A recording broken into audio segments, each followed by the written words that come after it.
Assalamualaikum warahmatullahi wabarakatuh. Di sini kami dari kelompok 1 akan membahas mengenai DNA, organisasi genom, dan proses sintesis DNA yang merupakan dasar kajian bioteknologi modern. Kelompok 1 beranggotakan 4 orang. Yang pertama, Rika Sri Nurjana sebagai pemateri pertama. Yang kedua, Asti Siti Nur Aisyah sebagai pemateri kedua. Ilma Nur Ilahi sebagai pemateri ketiga, dan saya sendiri Ninda Nur Ajija sebagai pemateri terakhir atau pemateri keempat. Langsung saja kepada pemateri pertama, dipersilahkan. Assalamualaikum warahmatullahi wabarakatuh. Pada kesempatan kali ini saya akan menyampaikan materi mengenai DNA sebagai material genetik. Friedrich Misker merupakan seorang dokter dan ahli biologi di Swiss. Beliau juga merupakan ilmuwan pertama yang mengisolasi asam nukleat. Misker pada tahun 1869 melakukan studi kimia yang pertama kali terhadap inti sel. Pada studi tersebut, inti sel didapat dari sampel nanah atau darah putih manusia dari pembalut luka pasca bedah. Misker mendeteksi substansi berfosfat tersebut dan menamakannya dengan nama nuklein. Nama nuklein ini kemudian diubah menjadi asam nukleat. Asam nukleat terdiri dari dua tipe, antara lain RNA dan DNA. DNA merupakan asam nukleat yang menyusun gen di dalam inti sel. Selain itu, DNA juga terdapat di dalam mitokondria, kloroplas, plasti, dan sitoplasma. DNA merupakan suatu materi genetik yang membawa atau menyimpan semua informasi biologis yang unik dari setiap makhluk hidup dan beberapa virus. Yang selanjutnya ada penyusun utama DNA. Setiap DNA terbentuk dari ratusan hingga ribuan polimer nukleotida. Setiap nukleotida terdiri dari asam fosfat, gula deoksiribosa, dan basa nitrogen. Basa nitrogen ini dibagi menjadi dua, yaitu basa purin dan basa pirimidin.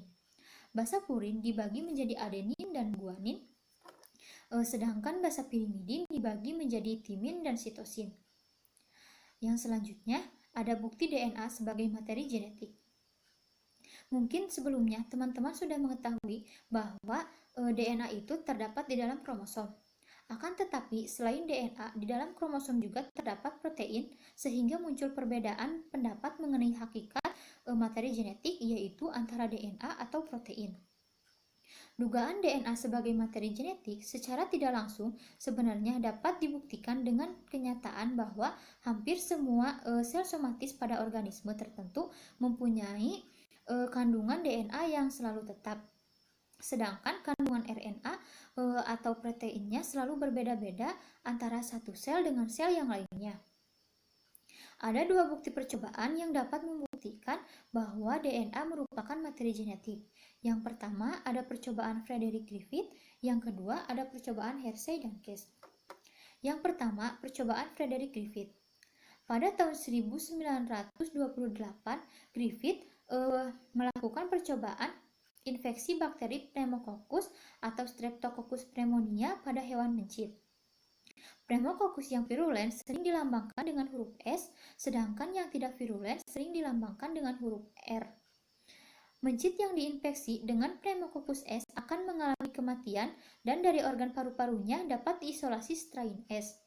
Sebaliknya, mencit yang diinfeksi dengan strain R dapat bertahan hidup. Demikian juga mencit yang diinfeksi dengan strain S yang sebelumnya telah dipanaskan terlebih dahulu akan dapat bertahan hidup. Mencit yang diinfeksi dengan campuran antara strain S yang telah dipanaskan dan strain R yang masih hidup akan menghasilkan mencit yang mengalami kematian dan dari organ paru-parunya dapat diisolasi strain S yang masih hidup. Dengan hasil tersebut, Griffith menyimpulkan bahwa telah terjadi perubahan transformasi sifat strain R menjadi strain S. Transformasi terjadi karena ada sesuatu yang dipindahkan dari sel-sel strain S yang telah mati karena dipanaskan ke strain R yang masih hidup, sehingga strain R yang semula tidak dapat membentuk kapsul berubah menjadi strain S yang dapat membentuk kapsul dan dapat bersifat virulen. Percobaan Griffith sedikit pun tidak memberi bukti tentang materi genetik. Namun pada tahun 1944, Avery, MacLeod, dan Carty melakukan percobaan untuk mengetahui hakikat materi genetik yang dipindahkan dari strain S ke strain R. Mereka melakukan percobaan tersebut secara in vitro, yaitu dengan menambahkan ekstrak DNA dari strain S yang telah mati ke dalam strain R yang ditumbuhkan dalam medium padat. Di dalam ekstrak DNA ini terdapat juga sejumlah protein kontaminan dan penambahan tersebut ternyata menyebabkan strain R berubah menjadi S seperti yang telah dilakukan oleh Griffith. Jika pada percobaan Avery dan kawan-kawannya itu ditambahkan enzim RNase sebagai pemecah RNA atau enzim protase sebagai pemecah protein, transformasi tetap berjalan atau strain R berubah juga menjadi S.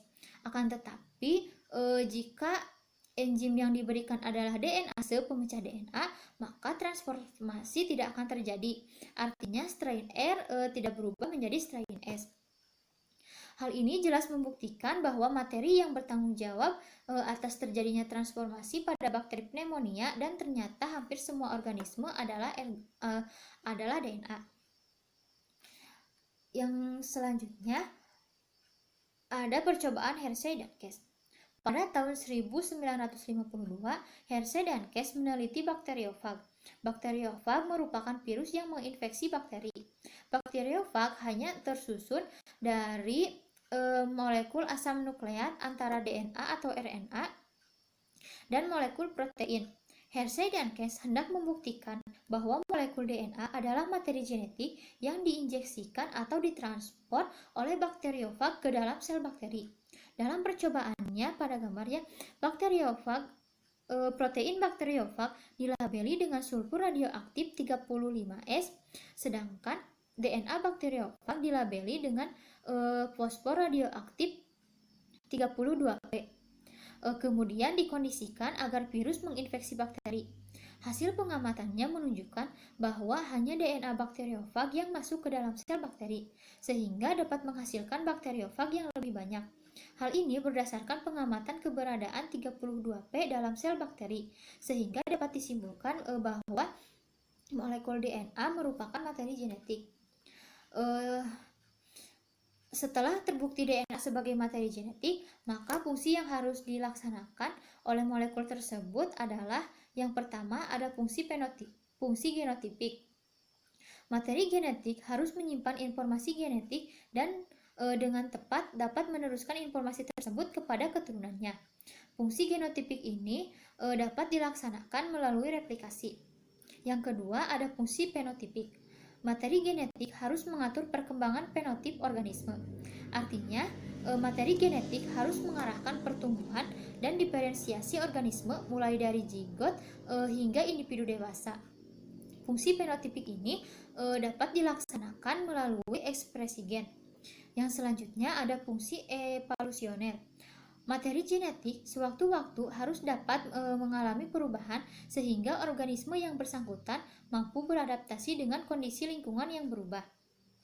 Tanpa perubahan semacam ini, evolusi tidak akan pernah berlangsung. Fungsi evolusioner ini dapat dilaksanakan melalui peristiwa mutasi. Mungkin hanya itu yang dapat saya sampaikan. Kurang dan lebihnya mohon maaf. Untuk materi kedua akan disampaikan oleh Asti. Baik, bismillahirrahmanirrahim. Kali ini saya akan menjelaskan mengenai replikasi DNA. Replikasi DNA atau proses penggandaan untayan double helix DNA sehingga terbentuk DNA baru dari DNA indukannya. Nah, melalui proses replikasi ini, maka materi genetik dapat dipelihara dan juga dapat diwariskan dari satu generasi ke generasi yang lainnya. Nah, terdapat 3 mode replikasi DNA. Pertama ada konservatif, kedua ada semi-konservatif, dan ketiga ada dispersif. Nah, untuk konservatif, di mana DNA indukan itu tidak langsung menguraikan untayan double helixnya.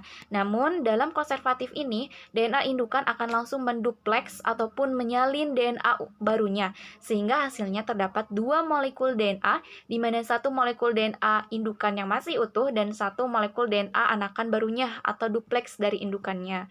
Nah, untuk model semi-konservatif, di mana DNA indukan ini akan menguraikan utas double helixnya, sehingga masing-masing untaian DNA induk itu akan menjadi cetakan untuk DNA barunya.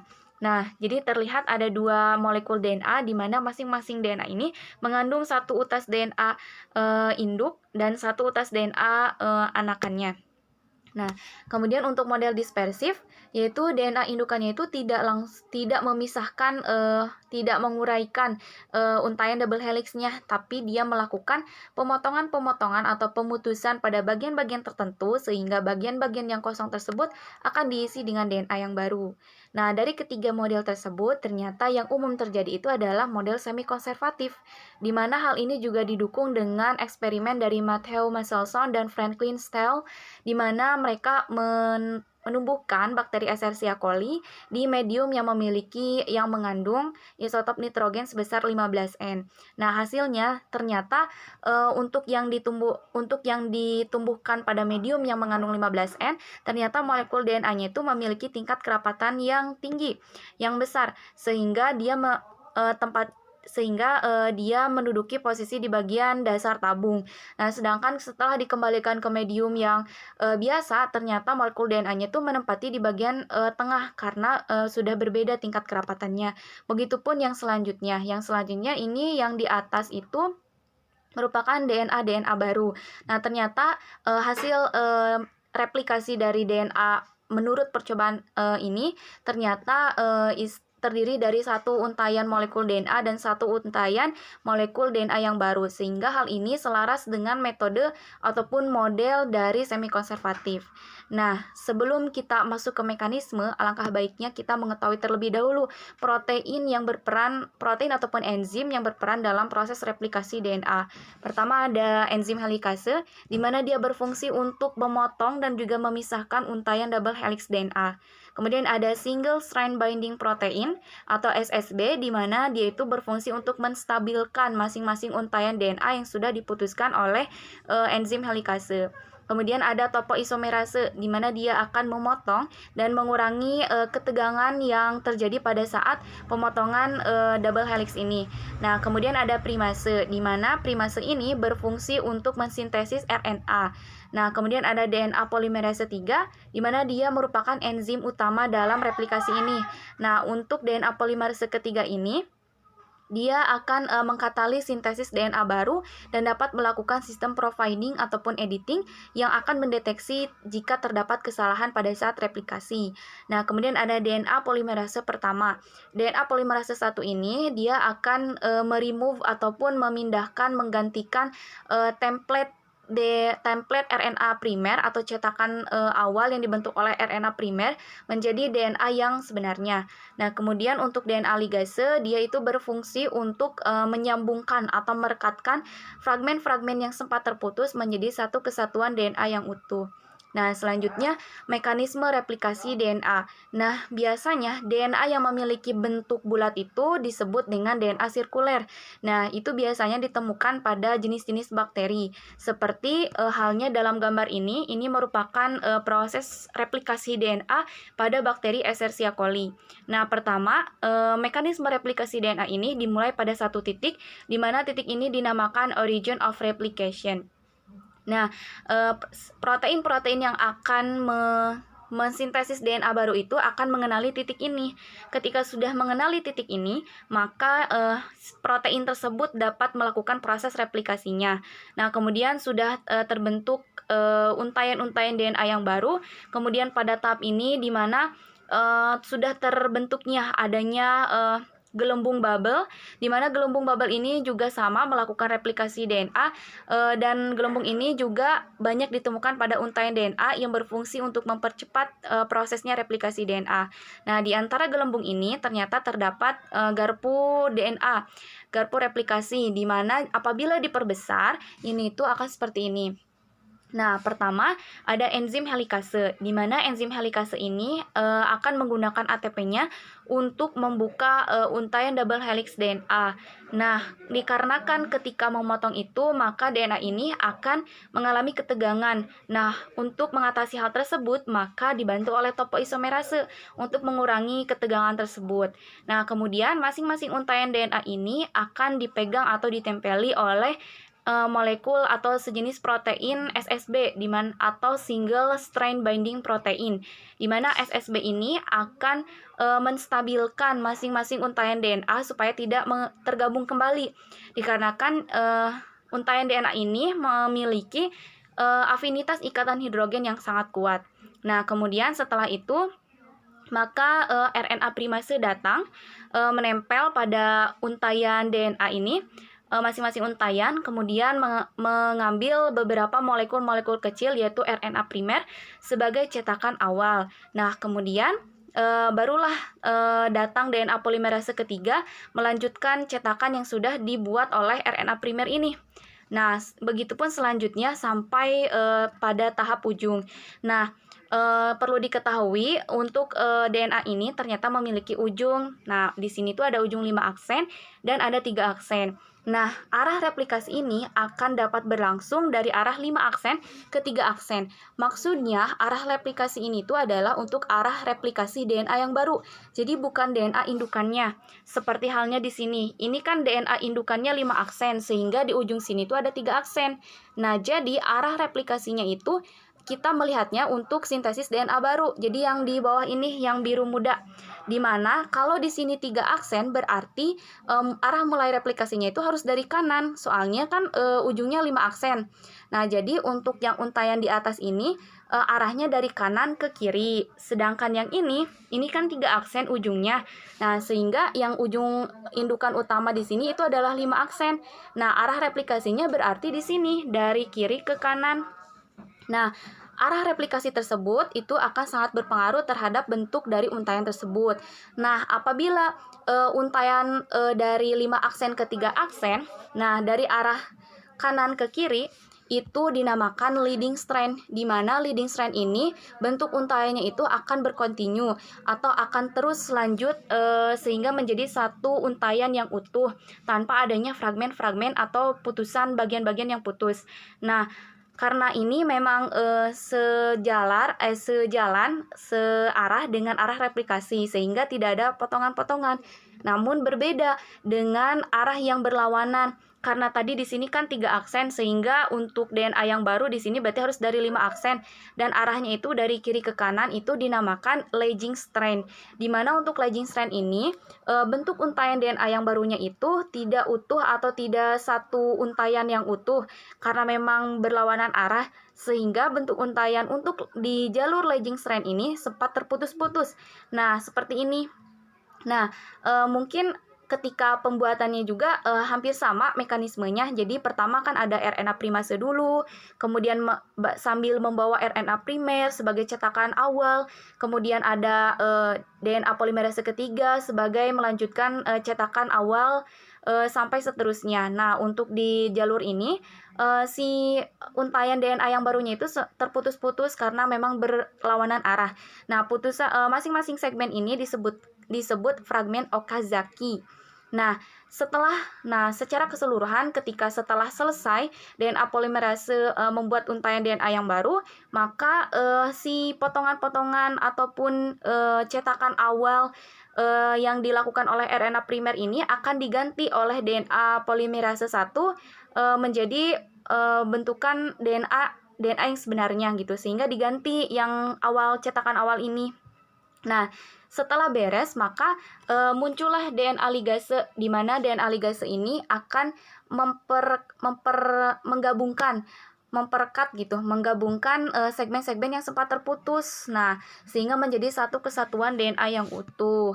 Nah, seperti itu. Jadi dalam proses replikasi juga tidak menutup kemungkinan adanya kesalahan-kesalahan dalam pengkodean. Namun kesalahan tersebut hanya terjadi sangat jarang terjadi gitu. Karena memang sistem tubuh kita dapat langsung mendeteksi apabila terjadinya kesalahan. Nah, apabila terjadi kesalahan atau pengkodean, maka pada saat replikasi akan langsung terdeteksi. Nah, seperti ini, misalkan di sini ada bagian yang rusak atau yang berbahaya atau yang bukan seharusnya, maka itu akan terdeteksi dan akan diambil bagian-bagian yang rusaknya sehingga diganti dengan DNA yang baru, disintesis dengan DNA yang baru. Nah, mungkin sekian pemaparan dari saya. Terima kasih. Struktur kromosom dan genom DNA. Sebelum menjelaskan tentang struktur kromosom, di sini saya akan menjelaskan tentang pengertian kromosom terlebih dahulu. Kromosom berasal dari bahasa Yunani, yaitu kroma yang berarti warna dan soma berarti badan. Nah, di sini terdapat gambar bagian-bagian dari kromosom. Yang pertama adalah telomer. Telomer merupakan daerah paling ujung dari kromosom. Yang kedua adalah sentromer. Sentromer adalah daerah lekukan primer atau pusat dari kromosom. Yang ketiga adalah lengan kromosom. Nah, lengan kromosom ini dibagi menjadi dua, yaitu lengan pendek dan lengan panjang. Yang keempat, ada kromatid. Kromatid merupakan salah satu lengan hasil dari replikasi kromosom dan masih menempel pada sentromer. Bisa dilihat bahwa kromatid ini masih menempel pada sentromer. Kromosom pertama kali ditemukan pada kelompok makhluk hidup eukariotik. Tetapi setelah diketahui, kromosom tidak hanya ada pada kelompok eukariotik saja. Nah, kromosom juga terdapat pada kelompok aseluler dan juga kelompok prokariotik. Oleh sebab itu, di sini saya akan membahas tentang struktur kromosom pada kelompok aseluler. Struktur kromosom pada virus, bukan retrovirus, kromosomnya tersusun atas molekul DNA telanjang tanpa bergabung dengan senyawa lain seperti protein. Kromosom retrovirus tersusun atas molekul RNA telanjang tanpa bergabung dengan senyawa lain seperti protein. Yang kedua adalah struktur kromosom pada kelompok prokariotik. Kromosomnya berupa molekul DNA yang bergabung dengan protein tertentu, bukan histon, yang disebut juga dengan nukleoid. Nah, contohnya ini pada Escherichia coli. Yang ketiga yaitu struktur kromosom pada kelompok eukariotik. Nah, pada kelompok eukariotik ini kromosom bisa terdapat pada mitokondria, kloroplas, dan inti sel. Pada mitokondria, struktur kromosomnya berupa molekul DNA unting ganda yang sangat melilit, tidak berasosiasi dengan protein semacam histon. Nah, ini merupakan gambar dari kromosom mitokondria berupa molekul DNA unting ganda telanjang. Lalu kloroplas.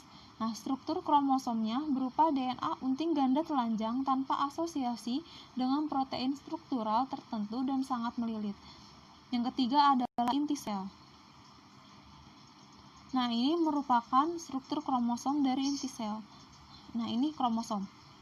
Kromosom ini disusun dari DNA yang berkondensasi dengan protein histon yang membentuk struktur gabungan yang disebut dengan nukleosom.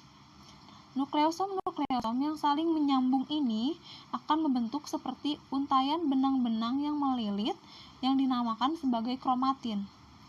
Lalu, kromatin bergulung menjadi kromosom. Komponen penyusun kromosom eukariotik. Yang pertama adalah protein histon, protein yang bersifat basa yang banyak mengandung asam amino arginin dan lisin. Contohnya itu terdapat pada H1, H2A, H2B, H3, dan H4.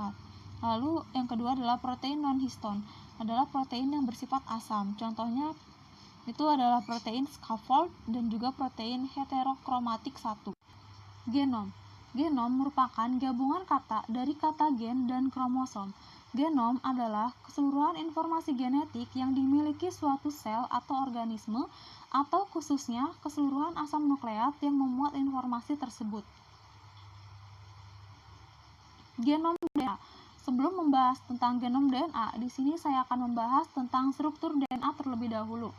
Struktur DNA ini berupa dua rantai polinukleotida yang bentuknya seperti tangga terpilin, di mana masing-masing anak tangga ini memiliki pasangan basa adenin, timin, sitosin, dan juga guanin. Di mana adenin ini selalu berpasangan dengan timin ataupun sebaliknya. Lalu sitosin selalu berpasangan dengan guanin ataupun sebaliknya. DNA ini tersimpan di dalam inti sel, oleh sebab itu disebut dengan genom DNA. Seluruh informasi genetik dalam organisme yang dimuat dalam kromosom disebut dengan genom. Genom DNA ini terbagi dalam paket-paket yang disebut dengan kromosom. Contohnya pada manusia memiliki 23 pasang kromosom. Selanjutnya, kromosom ini terdiri dari segmen-segmen sekuen pendek yang disebut dengan gen. Kita analogikan genom DNA ini dengan buku resep. Buku resep merupakan genom DNA. Maka kromosom-kromosom merupakan bagian dari buku resep yang kita sebut dengan bab. Lalu pada setiap bab ini terdapat subbab yang kita sebut dengan gen. Assalamualaikum warahmatullahi wabarakatuh. Di sini saya akan membahas mengenai sintesis RNA dan protein. Apa itu sintesis protein?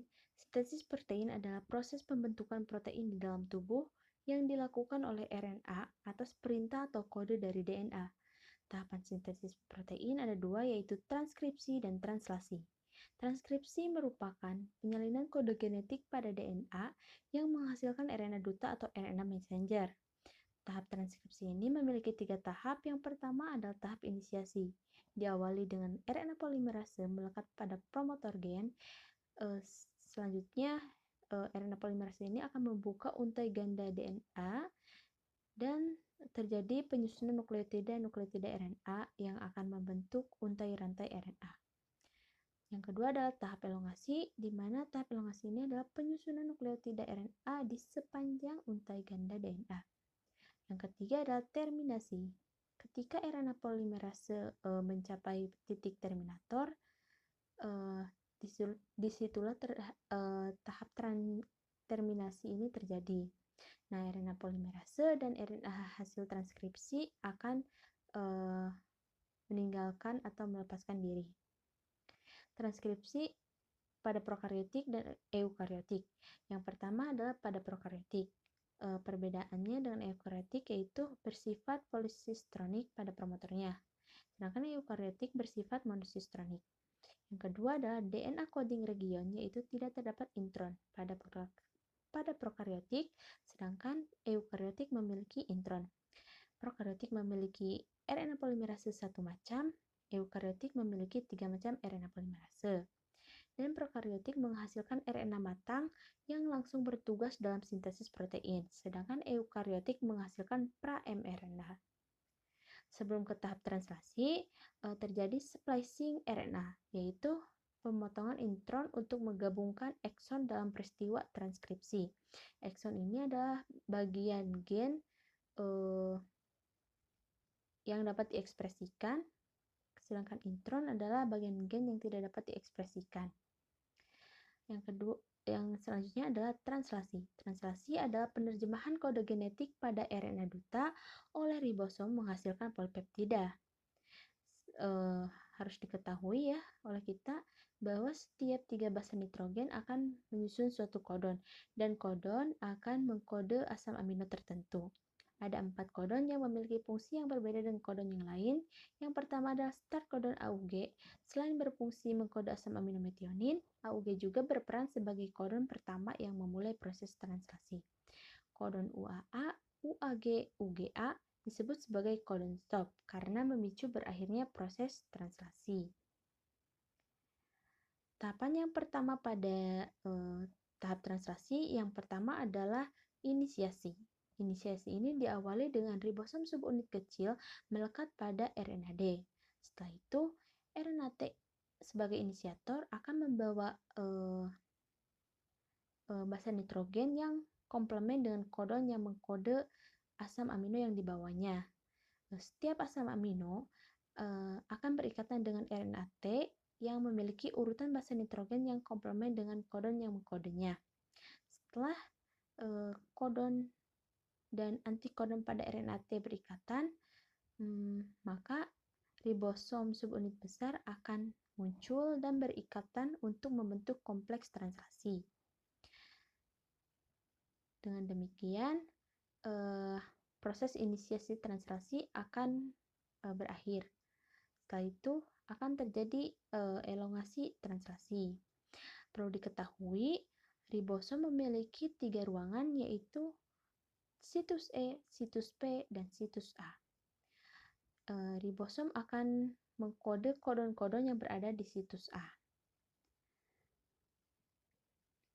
Nah, yang pertama terjadi pada tahap elongasi ini, asam amino yang dikodon pada situs A akan dibawa oleh RNA-T yang memiliki antikodon yang sesuai. Apabila kodon berikutnya adalah UUU, maka antikodon yang dibawa oleh RNA-T adalah AAA. RNA-T tersebut kemudian akan memasuki situs A. Pada tahap berikutnya, asam amino yang berada di situs P akan terputus dari RNA-T-nya, lalu berikatan dengan asam amino yang berada di situs A. Ketika ribosom bergeser, maka RNA-T yang tidak membawa asam amino akan berpindah ke situs E, kemudian akan keluar dari kompleks translasi. RNA-T yang mengikat asam amino berpindah dari situs A ke situs P, sehingga situs A akan kosong kembali. Setelah itu, RNA-T yang selanjutnya akan memasuki situs A dengan antikodon yang sesuai dengan kodon di situs A. Setelah itu, asam amino yang berada di situs P akan melekat pada asam amino yang berada di situs A. Kemudian ketika ribosom bergeser kembali, demikian seterusnya sehingga proses ini akan menghasilkan rantai asam amino. Yang selanjutnya adalah terminasi translasi. Terminasi translasi ini diawali dengan ribosom mencapai kodon terminasi pada untai RNAD.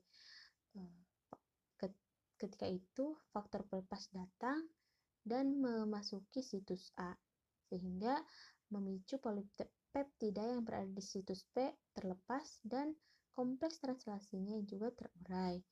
Dengan demikian, proses translasi ini sudah selesai dan polipeptida yang dihasilkan dari transkripsi dan translasi akan diproses menjadi sebuah protein tertentu.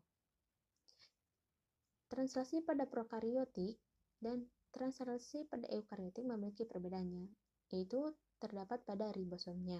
Ribosom subunit besar pada prokariotik mempunyai koefisien sedimentasi 50S, sedangkan subunit kecil mempunyai koefisien sedimentasi 30S.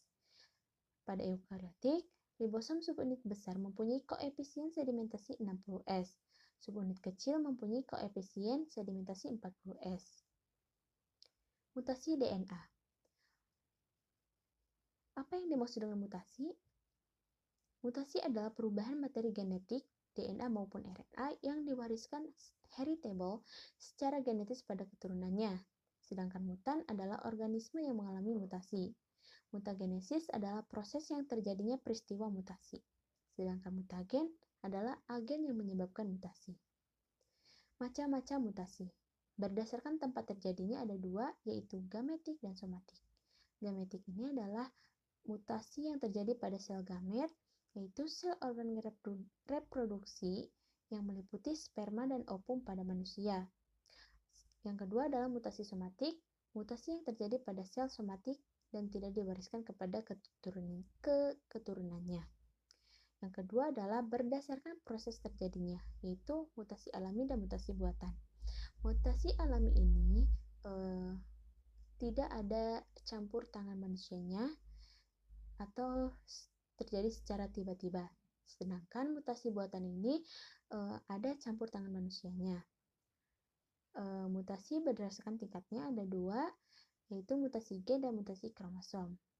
Mutasi gen atau mutasi titik adalah perubahan yang terjadi pada nukleotida DNA yang membawa pesan suatu gen tertentu. Jenis-jenis mutasi gen ada substitusi, adisi, insersi, dan delesi. Substitusi adalah adanya penggantian satu basa nukleotida dan pasangannya di dalam untai DNA komplementer dengan pasangan nukleotida yang lain. Substitusi ini dapat dibedakan menjadi 2, yaitu transisi dan transversi.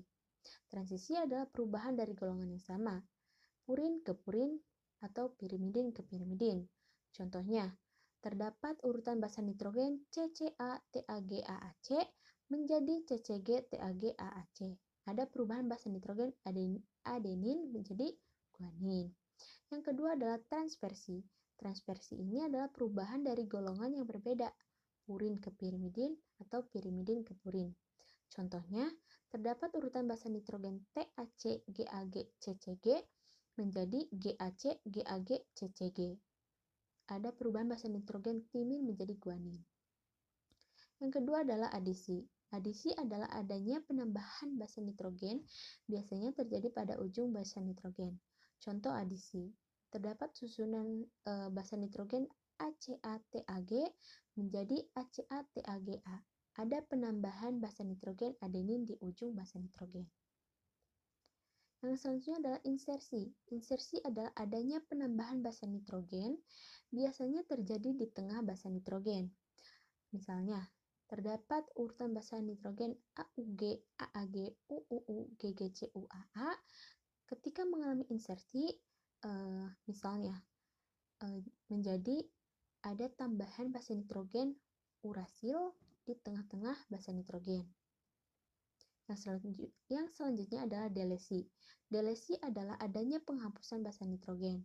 Misalnya, terdapat urutan basa nitrogen AUG, AAG, UUU, GGC, UAA dan mengalami delesi. Misalnya, terjadi delesi pada basa nitrogen U. Dan ini akan mengubah susunan basa nitrogen yang sebelumnya. Mutasi kromosom. Mutasi kromosom yaitu perubahan yang terjadi pada struktur atau segmen kromosom suatu individu. Nah, jenis-jenis mutasi kromosom ini ada yang berdasarkan susunan kromosom dan jumlah kromosomnya. Yang pertama adalah berdasarkan susunan kromosom. Yang pertama adalah delesi. Delesi adalah penghilangan bagian dari kromosom.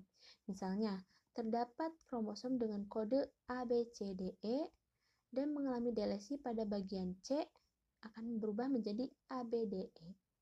Selanjutnya adalah duplikasi. Duplikasi ini adalah penggandaan bagian dari kromosom. Biasanya terjadi pada kromosom yang homolog. Kromosom yang homolog ini maksudnya memiliki kode atau simbol yang sama. Misalnya kromosom ABCDE dan kromosom ABCDE mengalami duplikasi pada bagian BC-nya dan akan berubah menjadi ABC, BCDE karena mengalami duplikasi. Sedangkan ADE mengalami delesi. Selanjutnya adalah translokasi. Translokasi adalah perpindahan bagian kromosom yang non-homolog. Misalnya, ada kromosom ABCDE, FGHIJ. Terjadi translokasi pada bagian CDE dan FGH. Nah, CDE dan FGH ini akan berpindah tempat satu sama lain dan akan mengubah kromosom yang sebelumnya. Selanjutnya adalah inversi. Inversi adalah perpindahan bagian kromosom terjadi secara terbalik. Nah, inversi ini terbagi menjadi dua. Yang pertama adalah inversi parasentrik. Inversi parasentrik ini yaitu perpindahan yang terjadi tidak melewati lengan kromosom. Misalnya, terdapat kromosom dengan kode ABCDEF dan di tengahnya itu terdapat lengan kromosom. Dan terjadi inversi parasentrik misalnya pada bagian D dan E. Dan setelah mengalami inversi parasentrik, maka posisi D dan E itu akan berpindah satu sama lain. Dan yang kedua adalah inversi perisentrik, yaitu perpindahan yang terjadi melewati lengan kromosom. Misalnya, terjadi pada bagian BCD. Maka, bagian D akan berpindah ke yang semulanya itu bagian B dan C. Lalu lengan kromosom itu seharusnya berada di antara D dan C karena mengalami perpindahan melewati lengan kromosom. Selanjutnya adalah katenasi. Katenasi adalah penggabungan ujung-ujung kromosom non-homolog membentuk lingkaran. Yang kedua adalah berdasarkan jumlah kromosom. Ada dua, yaitu euploidi, yaitu merupakan peristiwa perubahan jumlah kromosom pada seluruh pasangan kromosomnya. Sedangkan yang kedua adalah aneuploidy, yaitu perubahan jumlah kromosom yang hanya terjadi pada pasangan kromosom tertentu. Faktor penyebab mutasi atau mutagen. Yang pertama adalah faktor fisika. Bisa dikarenakan adanya radiasi. Bisa sinar X, sinar UV, radioaktif, ataupun suhu tinggi. Sedangkan faktor kimianya itu bahan kimia penyebab mutasi. Contohnya itu adalah antibiotik, kolkisin, digitonin, alkohol, dan lain-lain. Dan yang terakhir adalah mutagen biologi atau faktor biologi, yaitu organisme hidup yang menyebabkan mutasi. Contohnya bakteri dan virus. Terima kasih atas perhatiannya. Mohon maaf apabila banyak kekurangannya. Wassalamualaikum warahmatullahi wabarakatuh.